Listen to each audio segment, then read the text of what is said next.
मैं सुन रहा हूं अपने भाषणों में से अरविंद केजरीवाल जी बार बार उत्तर प्रदेश की चर्चा कर रहे हैं, लेकिन उनको भूलना नहीं चाहिए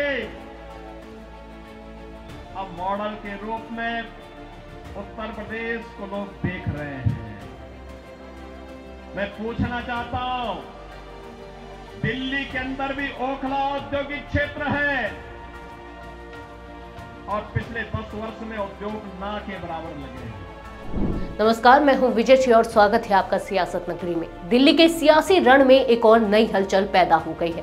उत्तर प्रदेश के मुख्यमंत्री योगी आदित्यनाथ ने दिल्ली में अपने भाषण से न सिर्फ केजरीवाल सरकार को घेरा बल्कि कई गंभीर आरोप भी लगाए।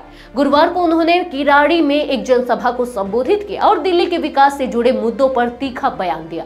आइए जानते हैं कि योगी ने दिल्ली की वर्तमान स्थिति पर क्या कहा और आम आदमी पार्टी को लेकर उनकी क्या प्रतिक्रिया रही। सीएम योगी ने अपनी जनसभा में कहा कि अगर एक मुख्यमंत्री के रूप में वे और उनके मंत्री संगम में स्नान कर सकते हैं तो क्या अरविंद केजरीवाल और उनके मंत्री यमुना में स्नान कर सकते हैं। उन्होंने आरोप लगाया कि केजरीवाल सरकार ने यमुना को गंदे नाले में बदल दिया है और जनता की अदालत में उन्हें इसके लिए माफी नहीं मिलनी चाहिए। इसके अलावा सीएम योगी ने कहा कि दिल्ली में बांग्लादेशी और रोहिंग्याओं को बसाने का काम भी इस सरकार ने किया है। उन्होंने कहा आज से 10 साल पहले लोग दिल्ली को सुविधाओं के लिए याद करते थे, लेकिन आज स्थिति इतनी खराब हो गई है कि सड़कें गड्ढों में तब्दील हो गई हैं। योगी ने आगे कहा, हमने ये खिलवाड़ करने की छूट एक गिरोह को क्यों दे दी। उन्होंने दिल्ली में साफ सफाई की स्थिति पर भी सवाल उठाया और कहा कि राजधानी में कूड़े का ढेर पड़ा है और वाहन सीवर के पानी से गुजर रहे हैं। उन्होंने यह भी आरोप लगाया कि आम आदमी पार्टी ने नमामि गंगे परियोजना के तहत यमुना को साफ करने में कोई सहयोग नहीं किया।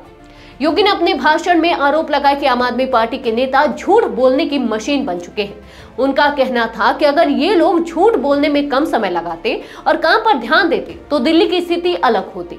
योगी ने कहा, आम आदमी पार्टी ने दिल्ली को कूड़ा घर बना दिया है और इस समय केजरीवाल यूपी की बात कर रहे हैं, लेकिन यूपी को लोग अब विकास का मॉडल मानते हैं। सीएम योगी ने बांग्लादेशी और रोहिंग्याओं के मुद्दे पर भी अपनी बात रखी और कहा कि आम आदमी पार्टी ने राष्ट्रीय सुरक्षा के साथ खिलवाड़ किया है। उन्होंने 2020 के दिल्ली दंगे का मुद्दा उठाते हुए कहा, आम आदमी पार्टी ने दिल्ली में दंगे करवाए। आखिरकार सीएम योगी ने कहा कि दिल्ली के लोग अब इस सरकार के तुष्टीकरण की राजनीति को समझ चुके हैं। उन्होंने आरोप लगाया कि आम आदमी पार्टी ने मुल्ला और मौलवियों को लाभ दिया, लेकिन चुनाव के दौरान पंडितों के लिए भी ऐलान किया। उन्होंने यह भी कहा कि जो लोग अपने गुरु को धोखा दे सकते हैं वे जनता को भी धोखा दे सकते हैं। सीएम योगी ने दिल्ली की स्थिति को लेकर कड़ा रुख अपनाते हुए कहा कि आम आदमी पार्टी को सत्ता में आने का कोई हक नहीं है। यह सियासी बयानबाजी दिल्ली की राजनीति को और भी गर्म कर सकती है और आने वाले दिनों में देखना होगा कि केजरीवाल सरकार इस पर किस तरह प्रतिक्रिया देती है। ऐसी और सियासी खबरों के लिए बने रहिए सियासत नगरी के साथ। धन्यवाद।